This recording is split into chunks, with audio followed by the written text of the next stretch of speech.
Bagaimana hukumnya seorang ustadz atau dai atau kiai yang menerima amplop upah setelah dia dakwah atau mengisi kajian? Ini juga kalau kita lihat nggak ada di zaman Nabi SAW seperti ini. Nggak ada juga di zaman ulama salaf, juga nggak ada. Yang ada kan belakangan aja. Orang habis ngajar kasih amplop. Antum lihat ayat Al-Quran, ulaika alladzina hadallah fabihudahu muqtadi qul la as'alukum alaihi ajra in huwa illa dzikra lil alamin. Mereka adalah orang-orang yang Allah berikan petunjuk, maka ikutilah petunjuk mereka, para nabi itu. Katakanlah, aku nggak minta upah atas dakwahku ini. Aku nggak minta upah atas dakwahku. Ini merupakan peringatan untuk sekalian alam. Jadi nggak boleh minta upah dalam dakwah, nggak boleh. Dan juga panitia jangan sibuk ngumpulin duit buat ustadznya. Ini kan akhirnya jadi membebani orang banyak. Orang lain jadinya terbebani. Ini kan kewajiban para ustadz, wajib untuk apa? Untuk berdakwah. Ilmu yang Allah berikan kepada dia wajib dia dakwakan karena Allah. Dari yang pertama, antum lihat di halaman di surah Asy-Syu'ara surah 26 ayat 106, 107, 108, 109-nya. Di 109-nya ketika mengisahkan tentang Nabi Nuh, wa ma as'alukum alaihi min ajr in ajriya illa 'ala rabbil alamin. Aku nggak minta upah atas dakwahku ini. Aku nggak minta upah kepada kalian. Sesungguhnya upahku Allah yang nanggung, Rabbul Alamin. Jadi jangan mengharapkan upah dari dakwah ini. Ikhlas, karena kita mengharapkan ganjaran pahala akhirat lebih baik daripada dunia. Kalau orang niatnya dia tujuan dari dakwahnya untuk dapat uang, dapat duit, dapat materi, yang nggak dapat ganjaran. Dan ini termasuk apa? Termasuk apa? Kalau antum lihat di kitab Tauhid, ini termasuk syirik. Di dalam kitab Tauhid, nanti antum baca ya, syarah kitab Tauhid. Bahasa Indonesia, syarah kitab Tauhid. Di kitab Tauhid ada bab riya. Setelah bab riya, setelah bab itu ada bab lagi, yaitu bab minasyirki iradatul insan bi'amalihi dunya. Termasuk syirik seorang beramal tujuannya untuk dunia. Termasuk syirik. Dibawakan dalilnya, ayatnya dan penjelasannya. Makanya itu harus hati-hati.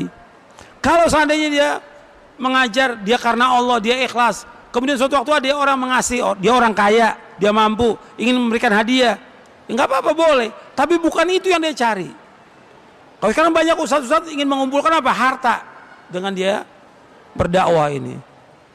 Dakwah ini karena Allah. Antum lihat para nabi, para rasul, susah hidupnya, tapi mereka punya maisha sendiri. Jadi para dai, di samping dia dakwah, dia harus punya apa? Maisha, mata pencarian. Antum lihat Nabi Nabi Daud apa? Pandai besi. Nabi Zakaria tukang kayu. Nabi-nabi yang lain seperti Nabi Muhammad apa? Pengembala kambing dan juga berdagang. Jadi punya maisha, tinggal ngatur waktu. Ngajar cukup seminggu sekali cukup. Sisa waktunya apa? Buat baca, buat belajar, buat cari maisha. Tinggal dia ngatur waktu. Bukan tiap hari ceramah, begitu ceramah tanya, kok Ustaz ceramah terus? Ya saya butuh duit. La haula wala quwata illa billah. Padahal maisha banyak, ribuan maisha yang bisa kita mencari maisha halal. Ribuan maisha. Kenapa harus mengharapkan dari dakwah? Dakwah ini ganjaran di akhirat yang kita wajib mendakwakan karena kita punya ilmu sedikit, sampaikan. Kata Imam Abu Aliyah, alim majjanan kama ulimta majjanan. Ajarkan manusia dengan gratis sebagaimana kamu dapat ilmu dengan gratis. Ajarkan karena Allah dan nikmat. Kita mengharapkan ganjaran. Kalau antum ngajar dapat uang umpamanya nih ya 1 juta, 5 juta dengan ganjaran dari Allah, lebih banyak mana? Ganjaran dari Allah. Karena orang yang mengajarkan ilmu, kalau dia ikhlas karena Allah, semua makhluk ini memintakan ampun kepada dia. Hatta ikan-ikan di lautan memohonkan ampun kepada yang mengajarkan kebaikan. Keutamaan gak ini? Belum ganjarannya, belum pahalanya, belum yang lain. Dan didoakan kebaikan oleh semua makhluk. Kenapa mengharapkan dunia? Jadi ini harus diperhatikan yang seperti ini.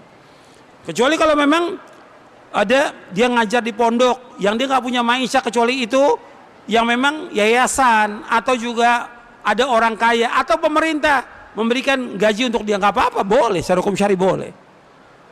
Seperti yang terjadi di Timur Tengah. Kalau di Timur Tengah itu kan imam-imam atau para ulamanya dia digaji oleh pemerintah, nggak ada masalah, boleh gitu. Tapi tetap dia harus mendakwakan dengan apa? Ikhlas karena Allah. Tetap itu keikhlasan harus jaga itu. Dan ini yang bisa saya sampaikan. Mudah-mudahan kajian ini bermanfaat untuk saya, untuk anda sekalian, mendapatkan keberkahan dari Allah Taala. Dan terima kasih kepada semuanya, kepada pengurus masjid, kepada seluruh panitia, dan semua yang hadir. Mudah-mudahan antum mendapatkan ganjaran yang besar. Terutama juga yang dari jauh, antum sudah usaha datang ke tempat ini, menempuh perjalanan yang panjang. Mudah-mudahan perjalanan antum diberkahi oleh Allah Taala, mendapatkan ilmu yang bermanfaat, dan mudah-mudahan Allah memberikan taufik kepada kita untuk dapat mengamalkannya dengan ikhlas dan ittiba. Wassallallahu nabiyana Muhammadin sallallahu alaihi wasallam. Kurang lebihnya saya mohon maaf. Subhanakallahumma bihamdik asyhadu an la ilaha illa anta astaghfiruka wa atubu ilaik. Assalamualaikum warahmatullahi wabarakatuh.